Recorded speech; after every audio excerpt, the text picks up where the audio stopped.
नमस्कार, स्वागत है आपका अजीत अंजुम जी के प्लेटफॉर्म पर। मैं हूं नीलू व्यास। कल प्रधानमंत्री नरेंद्र मोदी राजस्थान में थे और राजस्थान में प्रचार रैली के दौरान उन्होंने मुसलमान समुदाय को बहुत तीखे तरीके से निशाने पर लिया।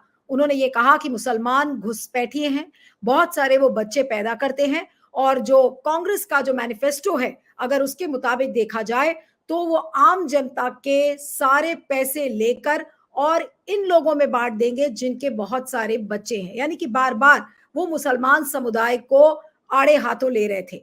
आज अलीगढ़ में भी थे प्रधानमंत्री और अलीगढ़ में भी उन्होंने यही बात कही कि कांग्रेस के जो लोग हैं सारे जो जितनी भी जनता है देश की, उसका पैसा, घर, गाड़ी, जेवर लेकर और मुसलमानों में बांट देंगे।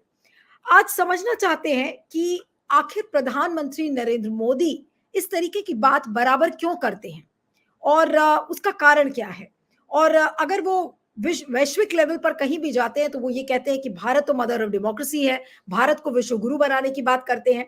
और जब इस तरीके की वो बातें करने लगते हैं तो पूरा जो विश्व गुरु और मदर ऑफ डेमोक्रेसी का जो पूरा नैरेटिव जो मोदी जी गढ़ने की कोशिश करते हैं वो कहीं ना कहीं पटरी से उतर जाता है। आज मैं समझना चाहती हूँ एक बहुत खास मेहमान से कि आखिर मोदी जी ऐसी बातें क्यों करते हैं। जो आज हमारे साथ मेहमान जुड़े हुए हैं वो है जय नारायण व्यास।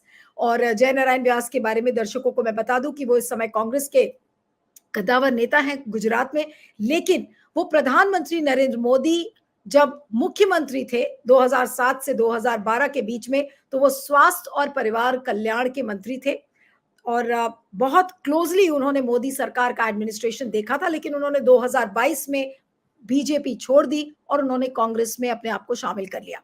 आज जय नारायण व्यास हमारे साथ जुड़ रहे हैं। आज बहुत सारे मुद्दे हैं जिन पर मैं आपसे सर बात करूंगी। आपका बहुत बहुत स्वागत है अजीत अंजुम जी के प्लेटफॉर्म पर। It's a pleasure having you on the programme. Mister Vyas, मैं आपसे यही सवाल पूछूंगी कि एक तरफ मोदी जी बात करते हैं भारत को विश्व गुरु बनाने की, मदर ऑफ डेमोक्रेसी बनाने की, और फिर वो दूसरी तरफ जब भी चुनावी रैली में आते हैं तो वो मुसलमान समुदाय पर बरसने लगते हैं। उसका कारण क्या है? जो उनकी मनोवैज्ञानिक स्थिति है मैं वो समझना चाहती हूँ, क्योंकि आपने उनको बहुत क्लोजली देखा है, समझा है, जाना है। ये क्यों ऐसा होता है उनके साथ बार बार? देखिए, मोदी जी आजकल वो मोदी जी नहीं थे जो पहले एक कॉन्फिडेंस से भरे मोदी थे। झूठ भी बोलते तो इतने इत्मीनान से बोलते कि आपको सच लगे। वो मोदी जी नहीं रहे। अब मोदी जी की जो बॉडी लैंग्वेज है, इनकी भाषा है, वो एडवर्टाइजमेंट करते हैं मोदी की गारंटी। वो रिटर्न में मोदी की गारंटी अलग है और इन देयर स्पीच मोदी की गारंटी अलग है। In the speech, what he talks out, especially after the first round of voting, seems to be a language of somebody who is losing the battle. So I think it is but अगर आप obvious. Hindi में बोलेंगे तो अच्छा रहेगा। आपसे request है कि अगर हिंदी में वो हमारे दर्शक सॉरी अगेन। जी देखिए, मोदी जी के व्यक्तित्व के दो भाग हैं। एक तो वो मोदी जी जो पहले जब शुरू में आए तब झूठ भी इत्मीनान से बोल लेते थे और मानते थे कि झूठ भी अगर इत्मीनान से धड़ल्ले के साथ कहा जाए तो वो सच के कपड़े पहन लेता है। काफी चलाया उन्होंने, मगर एक हद होती है। 10 साल का कोई कम पीरियड नहीं है। तो आहिस्ता आहिस्ता उनकी जो प्रकृति है वो प्रकृति सतह पे आ रही है। दूसरी बात यह है कि अभी उनके पास कोई ऐसे मुद्दे तो है नहीं जो डेवलपमेंट के नाम पे लोगों के पास जाके उन्होंने जो भी गारंटियां दी है या गारंटी देने वाले हैं वो भी बात कर सके, क्योंकि वहां भी उनकी क्रेडिबिलिटी खत्म हो गई है। बिहार में जाके उन्होंने एक पैकेज जाहिर किया, कुछ हुआ नहीं। कहीं भी उन्होंने जो भी कहा उसमें से अक्सर कुछ भी नहीं हुआ। उनकी बुलेट ट्रेन भी अभी पटरी पे नहीं चढ़ी। तो मोदी जी अब हताश से मोदी जी दिख रहे हैं। ये इनका मैं मानता हूँ वो भी समझ गए कि हम बाजी हार रहे हैं और नहीं एक ही शायद लेकिन उनके लिए बचाव रहा हो। हाँ, बट मिस्टर व्यास, जब मोदी जी मुख्यमंत्री थे तब भी इस तरीके का कम्युनल एटमॉस्फेयर तो होता ही था और भड़काऊ बातें ऐसा नहीं कि उस समय रैलीज में या प्रचार में नहीं होती थी। लेकिन अब जिस तरीके का प्रचार और मुसलमानों को आड़े हाथों लेना, मुसलमानों को घुसपैठिया बताना, मुसलमानों के बारे में ये कहना कि वो बहुत सारे बच्चे पैदा करते हैं और जो कांग्रेस है वो सारे मैनिफेस्टो में यही लिखा है कि जितनी भी चीजें हैं बाकी नागरिकों की वो उसको मुसलमानों में बांट देंगे। आखिर ये जो बातें हैं वो आपको क्या लगता है कि वो पहले इस तरीके की बात नहीं करते थे और अब ज्यादा करने लगे हैं? देखिए, ये बात नहीं करते थे तो नहीं है। हशर टोन में आरएसएस से लेके भारतीय जनता पार्टी और संलग्न ऑर्गेनाइजेशंस, मुस्लिम पॉपुलेशन बढ़ रहा है, ये बात करना कभी नहीं चूकते थे। और उसका आधार क्या लेते थे? परसेंटेज ग्रोथ कितना होता है। अब उनका बेस स्मॉल है तो ऑब्वियसली परसेंटेज ग्रोथ ज्यादा होगा। ये नहीं कहने का, they will not compare absolute figures, they will compare percentage base और कहेंगे कि देखो आपका इतने प्रतिशत हुआ, इनका इतने प्रतिशत हुआ, ये धड़ल्ले से बढ़ रहे हैं।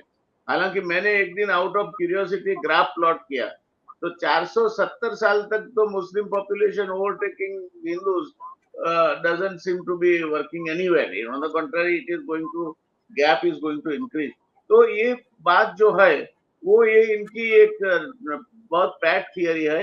हिंदू मुसलमान के नाम पे मुसलमान आपका सब खा जाते हैं, उनके बच्चे झड़प से उनकी जनसंख्या बढ़ रही है। आप अगर नहीं चेतोगे तो आप जो कमाते हो वो वही सब खा जाते हैं। ये इनकी पैट थियरी रही है। सो इसमें कुछ नया नहीं है। ये जो बात कर रहे हैं वो सालों से करते हैं, ये अभी अभी कर रहे हैं ऐसा नहीं है।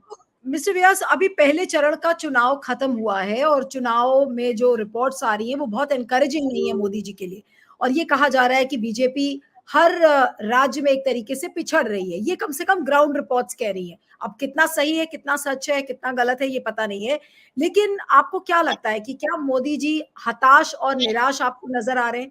क्या उनको हार के संकेत नजर आ रहे हैं और इसलिए उनको लग रहा है कि अब और कोई मंत्र काम नहीं करेगा सिवाय इसके कि अब हिंदू मुसलमान करो?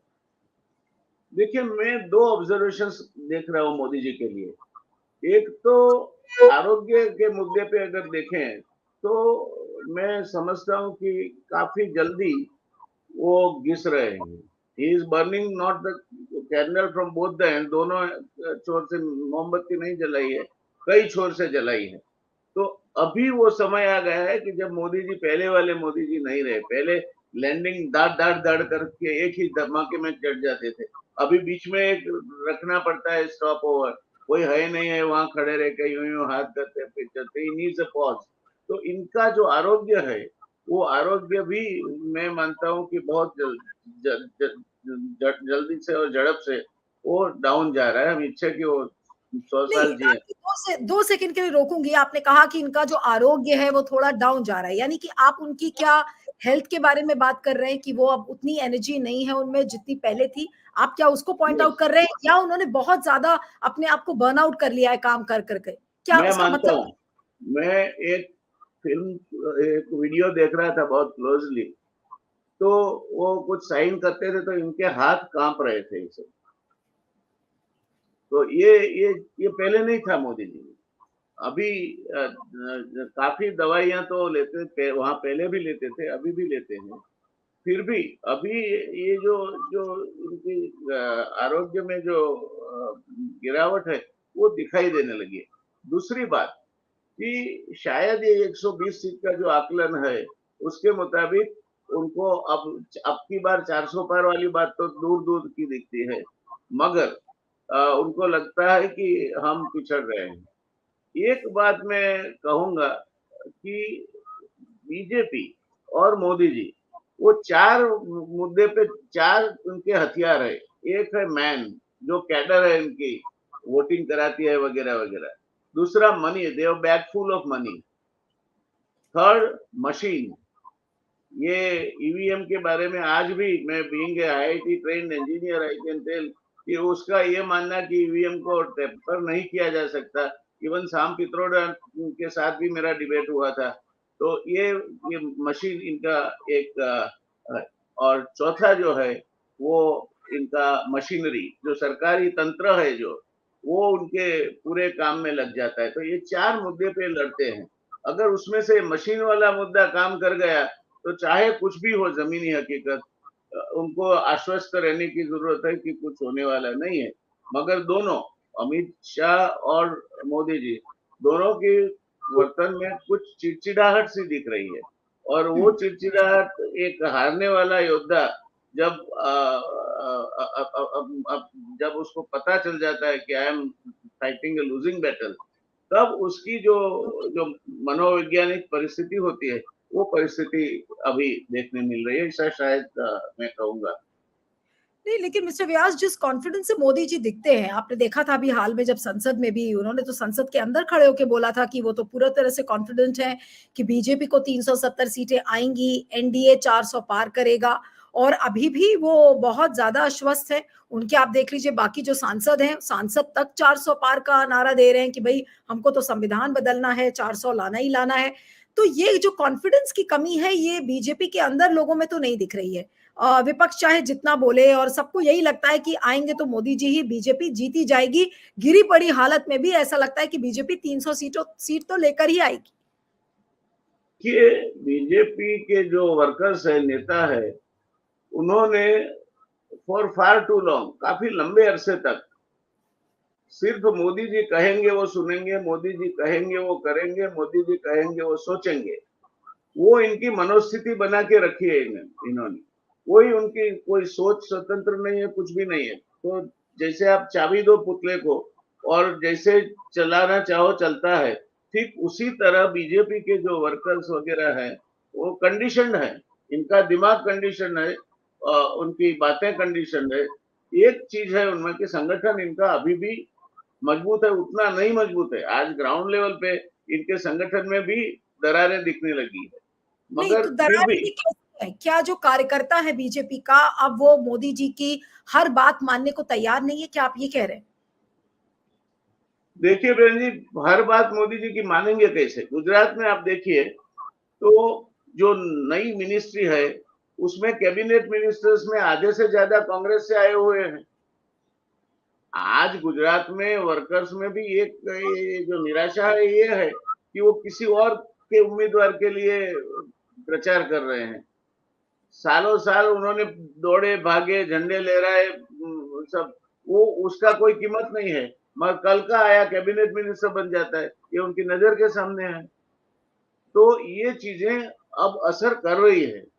और एक दूसरा मुद्दा जो अब असर कर रहा है, पहले मोदी जी के खिलाफ आप बोलो तो कोई सुनने को तैयार नहीं था गुजरात में। अभी एक मैं अनुभव से कह सकता हूँ कि महंगाई की बात आती है तो आज लोग कहते हैं कि हाँ, महंगाई का तो मुद्दा है और बेरोजगारी मुद्दा है। तो ये जो चीजें हैं, में मिस्टर व्यास, इसके पहले के चुनाव में तो महंगाई और बेरोजगारी इतना बड़ा मुद्दा नहीं था, लोगों ने वोट किया। आप देखिए डिमोनेटाइजेशन के समय क्या हुआ था, जब उत्तर प्रदेश के चुनाव हुए थे, लोगों ने तो कितनी भारी संख्या में बीजेपी को वोट डाला।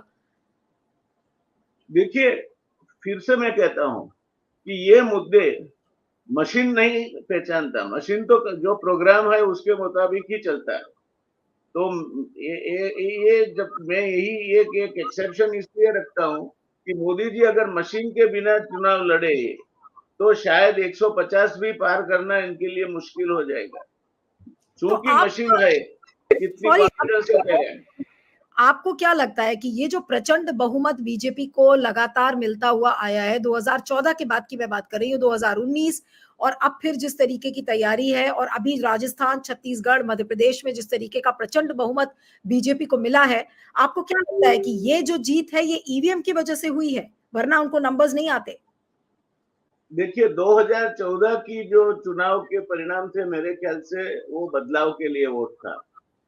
तो 2014 को मैं 2019 और अब की बार से अलग कर लेता हूँ।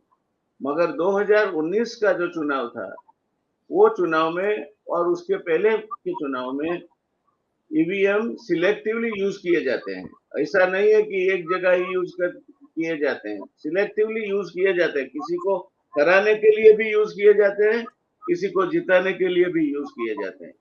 तो इनका मैट्रिक्स क्या है उसके मुताबिक ये चलते हैं।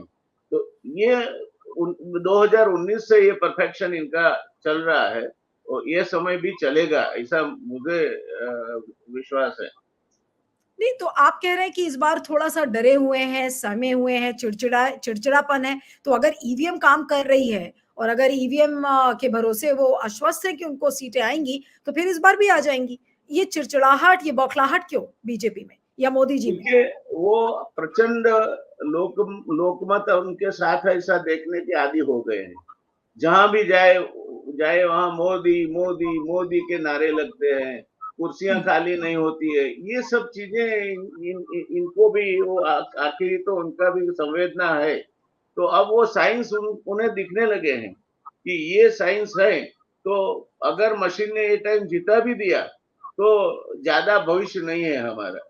तो तकलीफ ये है कि नहीं है भविष्य, उस समय क्या होगा।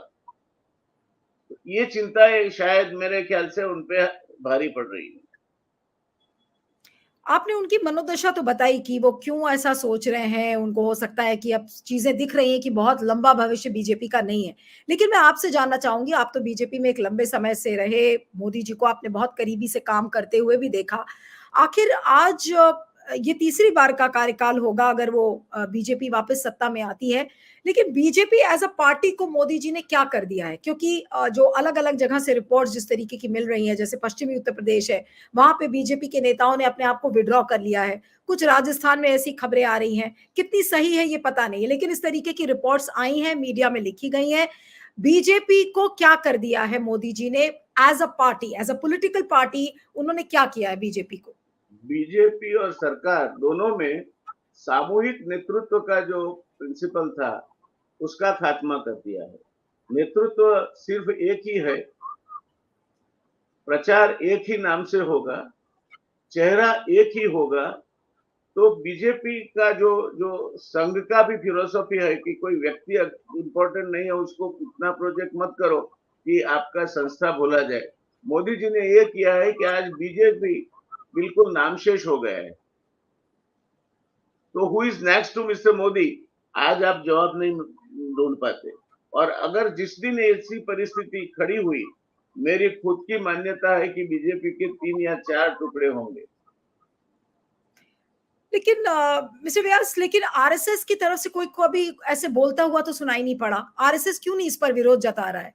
आरएसएस को बोलना चाहिए इस समय। अगर बीजेपी का ये हश्र किया गया है, आज आरएसएस शांत क्यों है, चुप क्यों है? आरएसएस में तो ऐसे कोई सुर नहीं मिलते। अभी आप देखिए, जब भागवत साहब जो बोल रहे थे, राम मंदिर का उद्घाटन हुआ था, उस समय भी उन्होंने मोदी जी की तारीफ की, और वो चूकते नहीं है मोदी जी की तारीफ इसके करने से।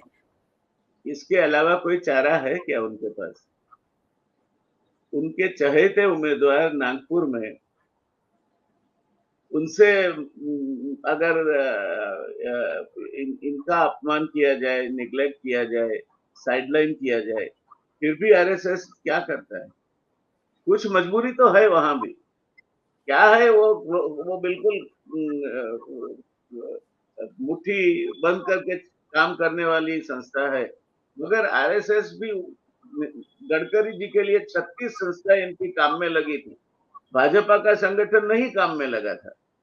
तो ये क्या दिखाता है? बोलते नहीं है क्योंकि उसके भी कुछ रीजन हो गए, आगे चल के बाहर आएंगे। नहीं बोलने के भी कुछ रीजन होंगे। नहीं, आपके हिसाब से क्या कारण है? आपने भी तो देखा है आरएसएस को नहीं, क्लोजली। मैं वो पर उस केस आरएसएस में अभी नहीं। चुप है, तो एक चुप तो क्यों चुप है? नहीं, चुप नहीं रहता। रीजन बाहर आएंगे, जरूर आएंगे।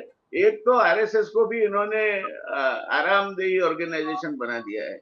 हर जगह पे बंद बॉडी की गाड़ी दे दी है। आप देखें, संघ कार्यालय ने पूरा सज धर के नया रूप धारण किया है। आरएसएस खुशी सुख में है। इतने सुख में वो कभी नहीं थे। पहले प्रचारक थे, चल के जाते थे, साइकिल पे जाते थे, बस में जाते थे। आज वो नहीं रहा।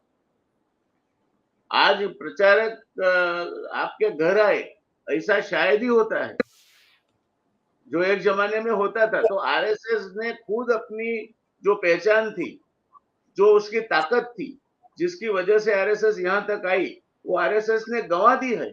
नहीं, लेकिन शायद इसको इसलिए इसके लिए आरएसएस खुल के बाहर नहीं आते। मिस्टर व्यास, लेकिन इसके लिए क्या हम मोदी जी को दोष दे सकते हैं? मोदी जी की तो फिर इसमें कोई बिल्कुल। कसूर नहीं है। हाँ, वो तो वैसे तो उनका तो कोई कसूर नहीं है। प्रधानमंत्री तो वैसे ही तकदीर की वजह से बन गए हो। मगर उसके बाद जो जो हादसे हुए और जिस तरह के उन्होंने कलाबाजी की, तो आरएसएस साइडलाइन हो गई। आरएसएस को भागवत जी को आप देखिए, क्या उनका महत्व क्या है।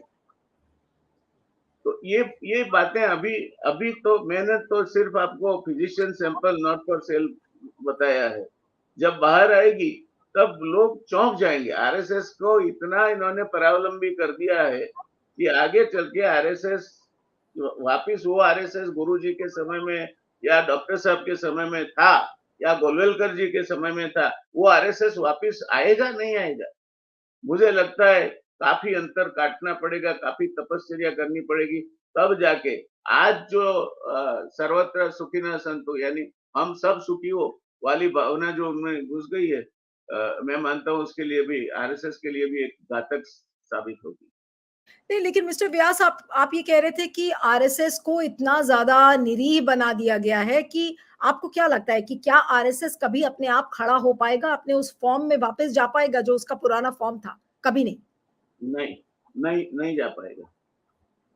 एक दफा आपको कंफर्ट की हैबिट पड़ जाती है। मैं जब मैं एक छोटी सी बात कहूँ आपको, चाइनीज जो एग्रेशन हुआ उसी समय गुरुजी मेरे गांव सिद्धपुर आए थे। बड़े बहुत नॉर्थ नॉर्थ गुजरात का वो बॉर्डर एरिया है। बहुत बड़ी सभा का आयोजन किया था, पत्रकार आए थे अहमदाबाद से। तो किसी ने उनको पूछा कि आप इतना बेबाक बोलते हैं तो आपको अपनी सलामती की चिंता नहीं है? इनका जवाब था कि जिसके लक्षाधिक दवित स्वयंसेवक हो उसको सलामती की चिंता क्यों हो भला? मुझे कोई चिंता नहीं है। और आज के सरसंघ चालक जी देखिए जेड प्लस सिक्योरिटी से चलते हैं। मैं नहीं मानता कि गुरुजी होते तो उनको ये बात स्वीकृत होती। जी। नहीं, लेकिन मिस्टर व्यास, मुझे ये बताइए कि अब कुछ चुनाव से जुड़ी हुई बात करते हैं। ये तो आपने आरएसएस का बताया कि क्या कर दिया है, और किस तरीके से आरएसएस का भविष्य किस तरह से है कि वो अपने आप शायद उठ नहीं पाएगा। लेकिन जो इस बार का चुनाव है, वो मोदी जी के लिए आपको क्या लगता है? एक बड़ी चुनौती है जो इंडिया अलायंस ने खड़ी कर दी है उनके सामने, और इस बार उनको दिख रहा है कि इस बार उनके लिए उतना बहुमत लाना और बड़ी संख्या में लाना इस बार मुश्किल है। क्या ये एक राइटिंग ऑन द वॉल उनको दिख रहा है? मोदी जी और शाह साहब को, दोनों को? देखिए डर शायद इनको ये लग रहा है कि आतंक की चरम सीमा तक पहुंच गए हैं। जो एक एक राजकीय व्यवहार होता है, एक दूसरे के लिए एक हद से आगे किसी को ईटिंग बिलो द बेल्ट नहीं होता है। सब मर्यादाएं उन्होंने पार कर दी। तो बोए पेड़ बबूल के आम कहाँ से खाए? उनको शायद ये जो उनके जो अभी तक के कारनामे हैं शायद दिख रहे होंगे दीवार पे लिखे हुए कि अगर हमारा ये हाल आ गया तो क्या होगा। हो सकता है। मैं नहीं मानता कि इंडिया उतनी हद तक जाएगा जितनी हद तक मोदी जी गए हैं। जो एजेंसी से लेके एक एक समय पे सुप्रीम कोर्ट ने सीबीआई को केज्ड पैरेट बोला था। तो उसका तो इतना बड़ा हा हो हल्ला हो मचाया था। आज आप सीबीआई को क्या बोलेंगे? आप आज डीआरआई को क्या बोलेंगे? तो आपने पूरे इलेक्शन कमीशन से लेके जहां जहां भी आपकी नजर पड़ी, आपने सबको बिल्कुल कंडीशन कर दिया है। तो नहीं, वो तो जब क्या नहीं मोदी रहा जी का, तब क्या मिस्टर होगा? व्यास, नहीं, मोदी जी का क्या यही मॉडल गुजरात में भी था? गुजरात मॉडल जो था कि आप मीडिया को खत्म कर दो, संस्थान को ऐसा निरीह बना दो कि कोई वहां पर कुछ बोले ही ना। तो क्या ये वही गुजरात मॉडल है जो अब पूरे देश में लागू कर दिया है मोदी जी ने? देखिए गुजरात मॉडल क्या है उसका आपको अंदाजा लगे इसीलिए बताता हूँ। मोदी जी के बाद एक भी मुख्यमंत्री ने अपना कार्यकाल पूरा नहीं किया और पूरी की पूरी ministry can be sent out packing और नए मंत्री आ जाएंगे, नए मुख्यमंत्री आ जाएंगे। कैलाश नाथन जो यहाँ का वहीवट चलाते हैं, 11वीं टाइम उसको एक्सटेंशन दिया हुआ है। So this shows how heavily he is dependent upon ruling from Delhi, the state, using the trusted IAS officers, though retired. 11 bar extension क्या आईएएस कैडर का वो उसके बाद निर्मूलन हो गया है। कोई ऐसा है ही नहीं कॉम्पिटेंट। तो ये चीजें हैं वो आपको शायद थोड़ा बहुत अंदाज देगी। बाकी की बात जो अभी उनके पास जो पावर है वो पावर राज्य में नहीं होता है। सीबीआई पे उनका कोई हक नहीं होता, पीआरए पे नहीं होता और सेंट्रल एजेंसीज पे कुछ वो नहीं कर सकते। राज्य में उन्होंने आहिस्ता-आहिस्ता इस तरह का मॉडल डेवलप किया था कि जब CMO will count, we started using CMO as the power centre rather than the concern ministers. मैं ब्यूरोक्रेट भी रहा और 4 मुख्यमंत्रियों के साथ काम किया। पहले किसी मंत्री का सचिव बदलने वाला है, तो सीएम का प्रिंसिपल सेक्रेटरी जाता, उसको बताता कि आपके सचिव की बदलने वाले हैं। तो ये 4 नाम है, आपको अगर कोई सुझाव है तो आप 5वां नाम है तो आप बता दीजिए। फिर सीएम साहब के सामने मैं रखूँगा। उसमें से ही होता था, तो उसको पता था उसका सचिव जा रहा है, उसको पता था कौन आ रहा है और सचिवों को भी पता था कि मंत्री ने मेरे लिए यस कहा है तब मैं जा रहा हूँ। तो ब्यूरोक्रेसी पे मिनिस्टर का होल्ड रहता था। हम्म, अब वो अखबार में पढ़ते हैं कि इसका सचिव बदल गया, हम्म। तो क्या होल्ड रहेगा इनको? एक असिस्टेंट ये कलेक्टर तो भी नहीं करता, कहीं नहीं, करता लेकिन होगा। मिस्टर व्यास, ये हाल तो सेंट्रल कैबिनेट में भी है कि मंत्रियों को पता ही नहीं है कि कब कैबिनेट पोर्टफोलियो एलोकेशन हो रहा है, किसको क्या मिलेगा। एक रात बस उनको फोन पहुंचता है, अगले दिन पता चलता है उनको शपथ लेनी है, या फिर एक रात जी, उनको फोन पहुंचेगा और बोला जाएगा कि उनको मिनिस्ट्री से हटा दिया जाएगा। ये वही है गुजरात मॉडल, जिसको नेशनल लेवल पर लेके ऐसा लगता है कि मोदी जी लेकर आए। लेकिन अब मैं आपसे गुजरात की बात करना चाह रही हूँ कि गुजरात इस समय एक बड़े क्रूशल स्टेज से पहुंच रहा है। बार बार अमित शाह ने भी अभी हाल की रैली में कहा था कि इस बार गुजरात में हैट्रिक होगी, यानी कि 26 की 26 लोकसभा सीटें बीजेपी जीतेगी। 2024 में क्या लग रहा है? कई लोग ये बोल रहे हैं कि 10 से 12 ऐसी सीटें हैं जहां पर बीजेपी का पेच बहुत बुरी तरह फंसा हुआ है। देखिए अगर फ्री एंड फेयर इलेक्शन हुआ, मैं करीब-करीब सब सीटों से परिचित हूँ।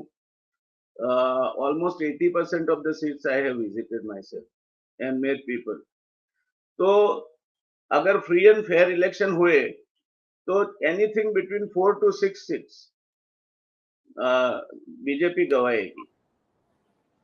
लेकिन ये जो पुरुषोत्तम रूपाला के स्टेटमेंट को लेकर सारा बवाल मचा हुआ है, पट्टीदार्स वर्सेस क्षत्रियाज, और ये जो राजपूतों की लड़ाई है, ये क्या है? क्या ये रूपाला साहब ने जानबूझ के किया है? कई लोग मुझे ऐसे गुजरात में कह रहे थे कि ये प्लॉय है ताकि राजकोट की जो सीट है वो हार जाए बीजेपी। क्या ये प्लॉय है रूपाला साहब ना, की तरफ से? नहीं उल्टा है। देखिए वहां राजकोट में जो 2-3 विधायक ठीक सीधे नहीं चल रहे थे, तो वैसे ही अगर कुछ किए बिना जो इलेक्शन हुआ होता, तो शायद वैसे भी परिणाम विपरीत आता। तो ये एक प्लॉय खड़ा करके पाटीदार वोट का ध्रुवीकरण करने का प्रयत्न किया हो, ऐसी संभावनाओं से हम ऐसी संभावनाएं हम नकार नहीं सकते। हो सकता है because they are capable of planning such things which normally will not go into the head of a common man. नहीं, लेकिन बट इसका इन ए इसका प्रोसेस इन ए नुकसान। प्रोसेस हाँ। In a in a process it has harm BJP in many other places, क्योंकि गांव-गांव तक पहुंच गया है ये। आज प्रधानमंत्री को बल्कि गुजरात जाना था, अचानक उनका दौरा कैंसिल हो गया, और उधर जो क्षत्रियाज के जो लीडर्स हैं उन्होंने कहा कि अब इस प्रोटेस्ट को हम और ज्यादा तेज करेंगे। तो क्या ये वजह है? क्योंकि अमित शाह आए थे, उन्होंने कुछ भी नहीं बोला रूपाला साहब के ऊपर कि उनको नॉमिनेशन विड्रॉ करना चाहिए, नहीं करना चाहिए। अब आज प्रधानमंत्री ने भी अपना दौरा कैंसिल कर दिया है, तो जो गुजरात की स्थिति है वो ठीक नहीं है क्या? उसको देखते हुए शायद कैंसिल किया उन्होंने, मोदी जी ने। देखिए अभी between devil and deep sea जैसा हाल है। अभी वापिस खींचते हैं तो इनकी वीकनेस गिनी जाएगी, जो इनको गवारा नहीं है। नहीं खींचती है, नहीं खींचते हैं तो इसके रिएक्शन गांव-गांव तक पहुंच गए, नॉर्थ गुजरात तक, ये सौराष्ट्र अकेले तक सीमित नहीं रहा। तो ये कम से कम 12 से 14 सीटों पे असर करेगा। लेकिन अगर मैं कह रही हूँ 3-4 सीट छोड़ दीजिए, अगर गुजरात में एक भी सीट बीजेपी हारती है, वो कितना बड़ा अपमान होगा मोदी जी और अमित शाह का। देखिए मशीन चला तो नहीं हारेंगे। ओके। आप मशीन की बात बार बार कर रहे हैं, तो क्या अगर यही मशीन जिस तरह से मोदी जी चाह रहे हैं चलाने के लिए, अगर वो चल गई तो फिर तो 400 प्लस आई जाएंगी सीटें बीजेपी हाँ की। चलेगा तो आएगी। आप कॉन्फिडेंट है कि चलेगा ईवीएम? चलेगा। ये देखिए he is fighting a losing battle और मरता क्या न करता।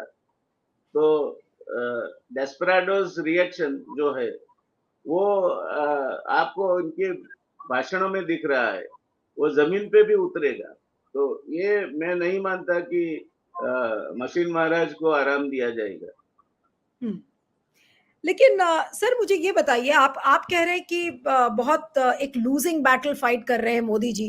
लेकिन ये भी तो एक हकीकत है ना कि करीब 23 करोड़ जनता देश की ऐसी है जो आज मोदी जी के लिए बिल्कुल भक्ति भाव से लगी हुई है।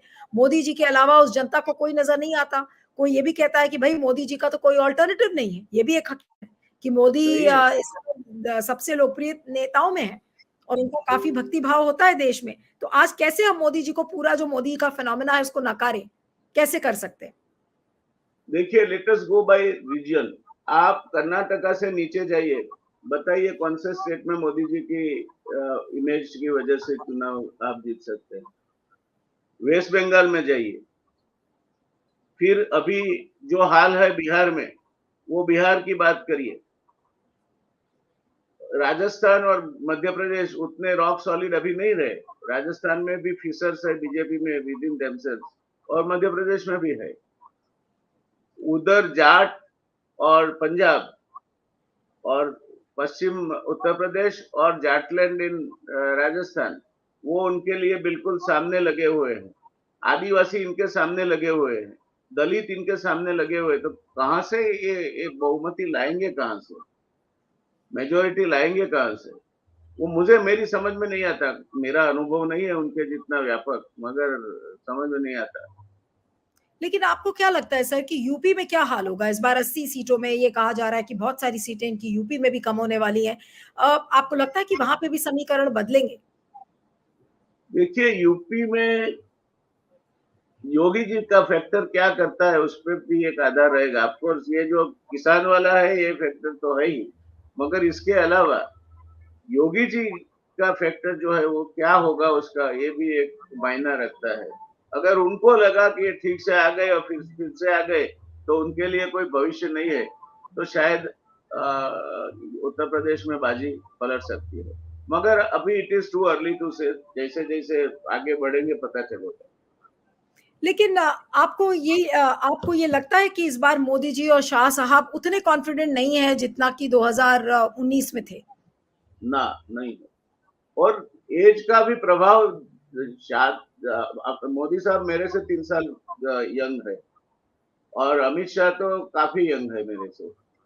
मगर आज मैं कह सकता हूँ कि आप मुझे 5 किलोमीटर नॉन स्टॉप रनिंग करवा लो, कर लूंगा। तो ये सज्जन नहीं कर पाएंगे। लेकिन मोदी जी तो योगा वगैरह करते हैं, बहुत फिट रहते हैं, सुबह भी उठते हैं अर्ली मॉर्निंग। देखिए, तो फिर वो लैंडिंग एक था उसका इंडिया वन में, बीच में एक हॉल्टिंग प्लेस क्यों डालना पड़ा? अच्छा, सिग्नेचर करने के टाइम हाथ यूं क्यों कांपता क्यों है? कलाई की साइज जो है वो क्यों इनकी रिड्यूस है? There are distinct signs of deterioration. मैं तो इनका वेल विशर हूँ। मैं चाहूँ कि मोदी साहब और 100 साल जिए, 1000 साल जिए, मुझे क्या लेना देना है। मैं तो नहीं, खुश हूँ। लेकिन आपसे आपसे मोदी जी की बात हुई? आपने जब कांग्रेस जॉइन किया उसके बाद कभी आपकी मोदी जी और शाह साहब से बात हुई? ना, ना, ना, ना, वो जानते हैं कि मैं एक दफा जो निर्णय लेता हूँ उससे एक तो पीछे नहीं हटता हूँ। और दूसरी बात यह है कि इनके मत में मैं ब्राह्मण हूँ, हमारी हैसियत क्या है? हम कोई वोट बैंक तो है ही नहीं। तो चलता है। लेकिन आपके बारे में ये खबरें आई थी कि आपने मोदी जी की बातों को मानने से इनकार कर दिया था, इसलिए आपने छोड़ा बीजेपी। क्या ये सही बात है? मोदी जी को पसंद नहीं है कि कोई उनकी बात ना माने। जो ये सही कैसे नहीं है, जो सही नहीं है, वो मैंने आज तक किसी का नहीं माना। जब मैं ब्यूरोक्रेट था तभी भी नहीं माना था। एक मुख्यमंत्री को मुंह पे बोल दिया था कि सर ये मैं आपसे सहमत नहीं हूँ, एक रेजोल्यूशन लेके आया हूँ, आप ले लीजिए। केशु भाई का मैं इरिगेशन मिनिस्टर था, और कुछ गलत बात कह रहे थे, तो मैंने बोला था कि आप झूठ बोल रहे हैं, and I submitted my resignation. तो मुझे कोई अफसोस नहीं है, नहीं, सत्ता लेकिन इतनी आपको देखी लगता है। है मिस्टर व्यास, क्या मोदी जी की सबसे बड़ी ये वीकनेस है कि अगर आप उनकी बात नहीं मानते हैं तो वो तुरंत आपको दरकिनारे कर देंगे, और वो उनको लोग अच्छे नहीं लगते जो उनसे डिसेंट करें या उनकी बातों को ना माने? देखिए, हर हर सरमुख हत्यार की यही ट्रेट होती है, वो विरोध नहीं सहन कर सकते, अपनी परछाई से भी घबराते हैं, और बाहर चाहे फेस सिंह का बना के घूमे, उतनी हिम्मत नहीं होती। एक तो आखिरी सवाल मोदी जी की करूंगी आपसे। जी, एक आखिरी सवाल करूंगी आपसे चलते-चलते कि इस बार जो 400 पार का नारा मोदी जी ने लगाया है, आपको लगता है कि ये सच होता हुआ दिख रहा है बीजेपी का? ये 4 एम में से 1 एम चल गया तो हो जाएगा।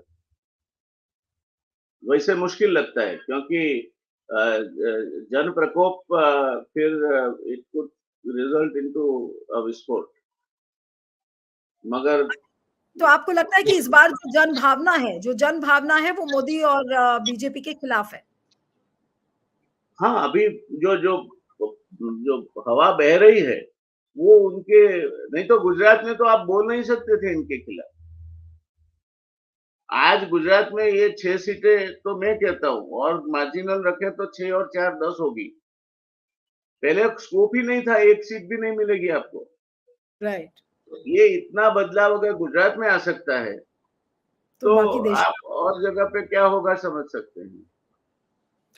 चलिए, आपका बहुत-बहुत शुक्रिया mister Vyas. Thank you so much for joining. It was धन्यवाद। Wonderful to have you on the programme. Thank you. Thank you mister Vyas. Thank you.